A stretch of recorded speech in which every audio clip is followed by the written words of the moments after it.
নমস্কার।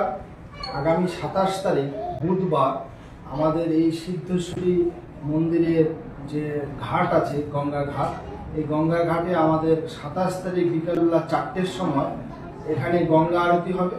গঙ্গা আরতি করবেন ভারত সেবাশ্রম সংঘের সন্ন্যাসী পরম পূজ্যপাদ শ্রীমৎ স্বামী সাধনানন্দজি মহারাজ। সঙ্গে আরও অনেক সন্ন্যাসী বৃন্দ থাকবেন।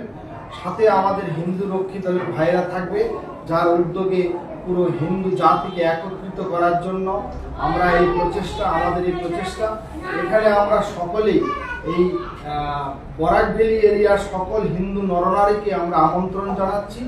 এই ঘাটে এসে সিদ্ধেশ্বরী মন্দিরের এখানে এসে কপিলমুনির আশ্রমে এখানে এসে আপনারা সকলেই বিকেল 4টের সময় 27 তারিখ বিকেল 4টের সময় এখানে এসে আপনারা গঙ্গা আরতি দর্শন করুন এবং কপিলমুনির আশীর্বাদ গ্রহণ করুন। সঙ্গে সকলের মঙ্গল এবং সকলের যাতে হিন্দু সমাজের যাতে কল্যাণ হয় এই প্রার্থনা করে আমরা আগামী 27 তারিখ গঙ্গা আরতি করব। এই প্রার্থনা করছি সকলের কাছে, সকলেরকে আমন্ত্রণ জানাচ্ছি সেই দিন উপস্থিত থেকে আমাদের এই অনুষ্ঠানকে সাফল্যমণ্ডিত করুন। ওম শান্তি শান্তি শান্তি।